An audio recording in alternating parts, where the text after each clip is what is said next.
एक शख्स है, इसने बहुत करीब से हुक्मरानों को देखा, सियासत को देखा, सियासतदानों को देखा, वज़ीरों को देखा, बादशाह बनते हुए देखा, तख्त उलटते हुए देखा, ज़ालिम हुक्मरानों को देखा, दीनदार हुक्मरानों को देखा।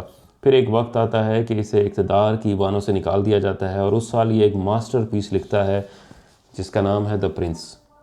निकोलो माकियावेली की किताब है ये, और पॉलिटिकल फ़िलासफ़ी में इससे बड़ी और इससे अजीम किताब कोई भी नहीं है। पूरी किताब सिर्फ 100 सफ़ों की है। अगर आप पढ़ने बैठे हैं तो अच्छे रीडर हो तो 1 से 2 दिन के अंदर ये किताब आप बड़ी आसानी से पढ़ सकते हैं। अगर डीप स्टडी में जाएंगे तो 1 महीना लग जाएगा। और इतनी मुश्किल किताब है कि इसके शुरू में 30 सफ़े, जो इसका ट्रांसलेटर है जॉर्ज बुल, जो बड़ा मशहूर ट्रांसलेटर है, बहुत सारी किताबों की इसने ट्रांसलेशन की, 30 सफ़ों के अंदर वो सिर्फ यही बताता रहा कि हिस्ट्री क्या थी, इवेंट्स क्या थे, किताब के अंदर लफ्ज़ों का इस्तेमाल क्या किया गया, कहीं मैंने मानी को तब्दील तो नहीं कर दिया, कौन सा हिस्टोरियन मैंने लिया, कौन सा शख्स जो इटालियन और इंग्लिश ज़बान के मुकम्मल मानी को देखता रहा। जिस तरह उर्दू के अंदर होता है, आप किसी को कहते हैं ये चमचा है, ये चापलूस है, ये खुशामदी है, जो उर्दू जानता है उसको पता है कि बहुत थोड़ा थोड़ा सा फ़र्क है, लेकिन इसको जब आप इंग्लिश में लेके आते हैं तो हो सकता है कि उसके लिए सिर्फ एक ही लफ्ज़ इस्तेमाल कर दें।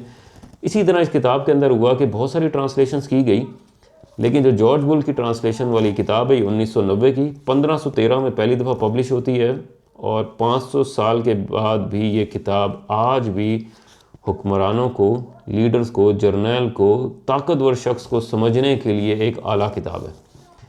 किताब के अंदर कहा क्या जा रहा है, लेकिन उससे पहले समझें कि जो निकोलो माकियावेली है ये फ्लोरेंस की एक हुकूमत है। वहाँ पे इटली के अंदर डिफरेंट शहरों की अपनी रियासतें बनी हुई हैं, वहाँ पर ये एक आला ओहदे पर है। बहुत अरसे तक देखता रहा वज़ीरों को, हुक्मरानों को, कौन आ रहा है, कौन जा रहा है, और हुकूमतें चल रही हैं। अब इसको वहाँ से निकाल दिया जाता है। उसके बाद ये किताब लिखता है, और ये किताब लिख कर देता है वहाँ के किंग को, जिसका नाम है लोरेंज़ो। और किताब का जो पहला सफ़ा है उसके अंदर लिखता है कि ये लेटर है लोरेंज़ो के लिए, और लोग अपनी कीमती चीज़ अपने किंग को, हुक्मरान को आगे देते हैं। किसी ने सोना दिया है, किसी ने अच्छे कपड़े दिए हैं, कोई अच्छे जूते लेकर आ रहा है।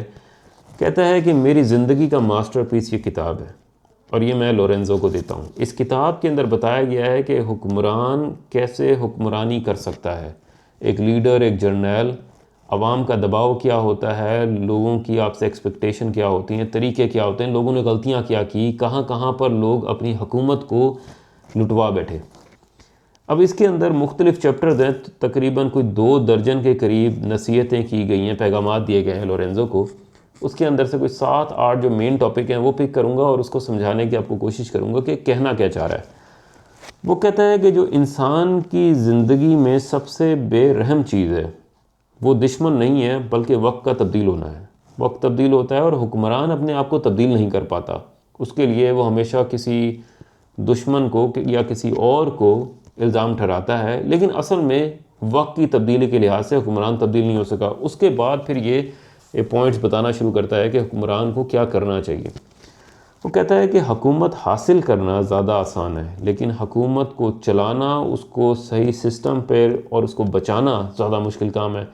कहता है लोग समझते हैं, आवाम समझती है कि हम तब्दीली चाहते हैं, ये उनका गोल है, उनका मकसद है, लेकिन उस तब्दीली की जो कीमत है वो देना कोई भी नहीं चाहता। ना हुक्मरान देना चाहते हैं, ना आवाम देना चाहती है। आप चाहते तो हैं कि मंजिल मिल जाए, लेकिन उसके रास्ते की जो तकलीफ़ है उसके लिए दोनों तैयार नहीं है। उस हालात में हुक्मरान का रवैया क्या होना चाहिए, एक लीडर का, एक ताकतवर शख्स का, और किस तरह आप अपनी हुक्मरानी बचा सकते हैं। इसका जो पहला पॉइंट है वो बड़ा मशहूर है। वो कहता है कि हुकूमत मोहब्बत से करनी है या खौफ से। दोनों तरीके से लोग हुकूमत कर रहे हैं। आप लोगों के साथ अच्छा रवैया रखें, मोहब्बत का सिस्टम बना के रखें, या दूसरी साइड पर आप उनको खौफ और एक सज़ा का निज़ाम रख लें। इसी किताब के अंदर वो कहता है कि जो खौफ का निज़ाम है वो ज़्यादा कामयाब है। लोग सज़ा के तसव्वुर से आपकी अताअत करते हैं, और लोग जस्टिफाई करते हैं कि उनको सज़ा दी जा रही है, ये ज़रूरी था। आपका ख्याल होगा कि लोग सज़ा को कैसे जस्टिफाई करेंगे। ये इसी तरह है कि हुक्मरान कुछ लोगों को जेल में डाल दे, ये कहे कि आपने हुकूमत के ख़िलाफ़ बात की थी। यहाँ पर तमाम लोग मिल जाएंगे और कहेंगे हाँ वाकई इसने हुकूमत के ख़िलाफ़ बात की थी, इसको तो जेल में होना चाहिए। यानी यहाँ पर आप आपकी पॉलिसीज़ को, आपकी सज़ा के निज़ाम को डिफेंड करने वाले लोग मिल जाएंगे। जबकि अगर मोहब्बत का निज़ाम रखेंगे तो लोग आपसे एक्सपेक्टेशन रखते हैं, ऑब्लिगेशंस है, आपने उनकी ज़रूरियात पूरी करनी है, उनकी ख्वाहिशात पे पूरा उतरना है। इसके मुकाबले में सज़ा के निज़ाम से आप अच्छी और लंबी हुकूमत चला सकते हैं। कहता है कि जो खौफ है वो बहुत ज़रूरी है, लेकिन आपने सिर्फ़ और सिर्फ नफ़रत से बचना है। नफ़रत की ताकत खौफ से ज़्यादा होती है। इसी किताब के अंदर है कि जब नफ़रत की चिंगारी एक माशरे में आ गई तो वो आपके खौफ, आपकी मोहब्बत, आपके पूरे सिस्टम को लपेट देगी और लोग एक वक्त तक नफ़रत को बर्दाश्त करते हैं, उसके बाद वो खौफ, वो जो सज़ा का सिस्टम है उसकी भी परवाह नहीं करते। इसी किताब का सबसे बड़ा चैप्टर है इस बारे में। दूसरा जो ज़रूरी है वो कहता है कि ताकत और चालाकी में फ़र्क होता है। एक शेर जंगल के अंदर अपनी ताकत से राज कर सकता है, लेकिन यहीं पर अगर आप एक जाल बिछा लें और शेर को पकड़ना चाहें तो शेर बड़ी आसानी से पकड़ा जाएगा। इसके मुकाबले में लोमड़ी उस जाल से बच जाएगी। कहता है जहाँ तक ज़रूरी हो ताकत का इस्तेमाल करें, लेकिन अगर हुकूमत बचानी है, चलानी है, तो उसके लिए चालाकी भी ज़रूरी है। आपने अपनी डिप्लोमेसी से, चालाकियों से मुल्क को, हुकूमत को बचाए रखना है, हर वक्त अपनी ताकत का इस्तेमाल नहीं करना। ये इसी के अंदर वो शेर और लोमड़ी की मिसाल देता है। तीसरे नंबर पे एक फ़िलासफ़िकल पॉइंट है, थोड़ा सा मुश्किल है समझना, कि लोग हकीकत से ज़्यादा ज़ाहिरी शक्ल देखते हैं। यानी यहाँ पर आपका मकसद क्या है, हो सकता है कि आपका मकसद ही ख़राब हो, लेकिन आपकी ज़ाहिरी तौर पर जो आपने उनको दिखाया, हो सकता है आजकल के ज़माने में सोशल मीडिया हो, कि आप अच्छा बोलते हैं, अच्छा दिखते हैं, आपकी नीयत अच्छी है, आप लोगों की मदद करते हैं। अगर आपका एक करैक्टर, आपका एक पर्सपेक्टिव अच्छा है तो लोग आपको डिफेंड करेंगे। ऐसा हो ही नहीं सकता कि लोग ये कहें कि इतना अच्छा शख्स था और ये कैसे नाकाम हो सकता है। ये पॉसिबल नहीं है लोगों के लिए मानना। वो पूरी कोशिश करते हैं कि अगर ये अच्छा शख्स था हमारे जहन के लिहाज से, इसको कामयाब होना चाहिए, हम पूरी अपनी मदद करेंगे, जहाँ तक होगा अपनी जान माल इज़्ज़त इसके लिए देंगे ताकि ये कामयाब हो, क्योंकि ये अच्छा शख्स है। तो ये पर्सपेक्टिव बनाना बहुत ज़रूरी है आजकल की दुनिया में। सोशल मीडिया है, पुराने ज़माने में लोग हुक्मरान जो है पैसे देते थे, जायदादें देते थे, ज़मीनें देते थे, लोगों की मदद करते थे, अच्छा रवैया रखते थे और उसी से अपना एक करैक्टर, एक पर्सनैलिटी एक सोसाइटी के अंदर बनाए रखते थे। इसी तरह वो कहता है चौथे नंबर पर, आजकल भी बहुत कॉमन है कि अपनी फ़ौज ही अपनी ताकत है। किराए के फ़ौजी, इसी तरह मांगी हुई ताकत आपको वक्ती तौर पर एक कामयाबी दे सकती है, लेकिन जब मौका आएगा ये लोग अपना मफाद देखेंगे। आज आप अरब मुल्कों को देख लें, चाहे आप दुनिया भर से सबसे अच्छे फ़ौजी ले लें, सबसे अच्छी मशीनें ले लें, जहाज़ ले लें, लेकिन जब वक्त आएगा तो लोग अपने मफाद देखेंगे। ये किराए के फ़ौजी हैं, किराए की ताकत है, इससे आप लंबे वक्त के लिए हुक्मरानी नहीं कर सकते। इसी किताब के अंदर ये बताया गया है। पाँचवें नंबर पे एक बहुत बड़ा चैप्टर है इसका, वो है खुशामदी के बारे में। वो कह रहा है कि आपकी ज़िंदगी में खुशामदी तो आएंगे, वो आपसे मीठी मीठी बातें भी करेंगे, बहुत सारी आपको ऐसी बातें कहेंगे जो आपकी ज़िंदगी में है ही नहीं, और आप यकीन भी कर लेंगे, उसी की वजह से आपके फ़ैसले मुतासिर भी होंगे। तो क्या आप लोगों को फोर्स करेंगे, मजबूर करेंगे कि खाली सच्ची बातें करें? तो कहता है नहीं, आपने लोगों को मजबूर नहीं करना सच्ची बातों का, उनको खुशामद करने दें। आपकी ज़िंदगी में 2 से 3 लोग होने चाहिए जो बहुत करीबी हों, आपके साथ मुखलिस हों, जिनको आप जानते हैं। उनको आप इजाज़त देंगे कि जब आप कहेंगे कि मुझे सच्ची बात बताओ, तब वो आपको सच्ची बात बताएंगे। क्योंकि अगर आप हर किसी को इजाज़त दे देंगे तो सोसाइटी के अंदर, आपके अवाम के अंदर ये राय मकबूल हो जाएगी कि बादशाह की अपनी कोई थिंकिंग नहीं है, उसकी कोई माइंडसेट नहीं है, और लोग फिर यकीन करना कम कर देंगे। उसे लगता है कि कोई भी आता है अपने जहन के लिहाज से, अपनी सोच के लिहाज से एक राय देता है और उसे लगता है कि वो बादशाह से ज़्यादा जानता है। ये ज़्यादा ख़तरनाक है कि सोसाइटी के लिए। इसके मुकाबले में जो आपके मुखलिस लोग हैं, आप उनको सिर्फ इजाज़त दें कि जिस टाइम आप कहेंगे उनको सच्ची बात मुझे बताई जाए, और इस तरह आपकी आवाम के सामने आपकी इज़्ज़त और आपका मर्तबा जो है वो ख़राब नहीं होगा। छठे नंबर पर कहता है द आर्ट ऑफ वॉर। वो कहता है कि जो जंग है, लोग समझते हैं जब मैंने कामयाबी ले ली, एक जगह पर पहुंच गया, मैं किसी कंपनी में, यूनिवर्सिटी में किसी पोजीशन पर पहुंच गया, अब मैं यहाँ पहुंच गया हूँ, ये मेरी कामयाबी है, अब इसके बाद मैं कंफर्ट जोन में आ जाता हूँ। अब मेरी ज़िंदगी के अंदर जो बाकी चीज़ें हैं मैं उसको देख रहा हूँ और इन्जॉय कर रहा हूँ। कहता है ये वो वक्त है जिसके अंदर आपने सबसे ज़्यादा इन्वेस्टमेंट करनी है अपनी जंग के लिए। यहाँ पर आपके जितने भी कंपेटिटर्स हैं, आपके साथ जो मुकाबला कर रहे हैं, वो अपने आप को तैयार कर रहे हैं। आज आपकी ताकत ज़्यादा है, आप उनसे ज़्यादा बेहतर समझते हैं, जानते हैं, इस वजह से आपको कोई पोजीशन मिल गई है। लेकिन जैसे ही कंपेटिटर्स को टाइम मिलेगा, वो आपसे आगे निकल जाएंगे। ये ज़रूरी है कि पीसफुल टाइम के अंदर जंग की तैयारी करते रहें ताकि आप उनसे आगे रहें, वरना आप जंग के वक्त में आप तैयार नहीं होंगे, लोग आपसे आगे होंगे। और इसी वजह से बहुत सारे हुक्मरान अपनी हुकूमत ज़ाया कर गए, क्योंकि वो एक कंफर्ट टाइम में ज़िंदगी गुजार रहे थे। उनको लग रहा था कि हमने इतनी बड़ी हुकूमत बनाई हुई है, हम सबसे ज़्यादा ताकतवर थे, हमसे आगे कौन निकल सकता है।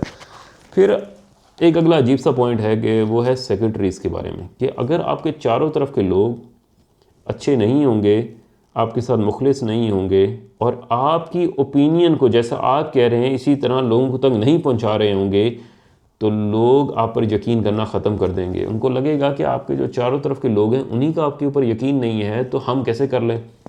इसी में वो कहता है कि जो आपके सबसे करीबी लोग हैं, सेक्रेटरी हैं, उनके लिए ज़रूरी है कि आपने सही कहा है या गलत कहा है, आपकी बातों को वो अपनी जान से ज़्यादा डिफेंड करेंगे।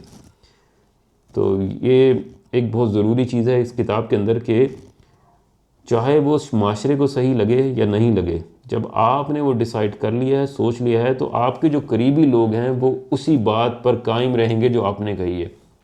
तो कहता है उन्हीं लोगों को करीब रखें जो आपकी हाँ में हाँ मिलाते हैं, और ख़ास तौर पे वो जो गवर्नमेंट के अंदर लोग हैं जो आपकी बातों को दूसरे डिपार्टमेंट्स में या आवाम तक पहुँचा रहे हैं।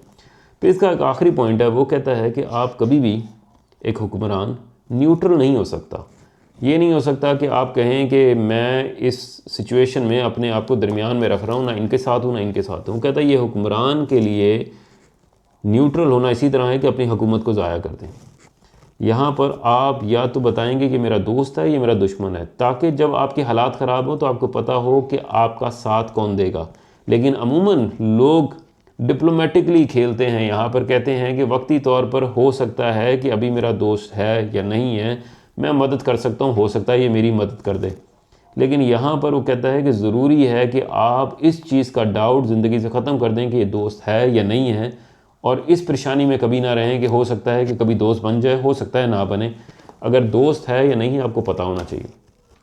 अच्छा, अब ये इस किताब के अंदर एक फ़िलासफ़िकल पॉइंट है जिसका जवाब नहीं है दिया, लेकिन हर चैप्टर के अंदर उसका एक ज़िक्र ज़रूर है।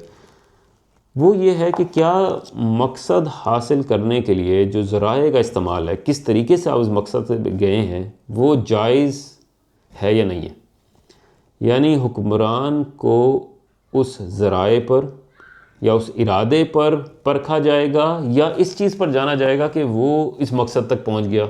उसकी जो अप्रोच थी, यानी एक कोई शख्स है, उसने कोई जुल्म किया है या नहीं किया है, आप उसे मारते हैं और बता देता है कि मैंने जुल्म नहीं किया है, मैंने ये चोरी नहीं की है।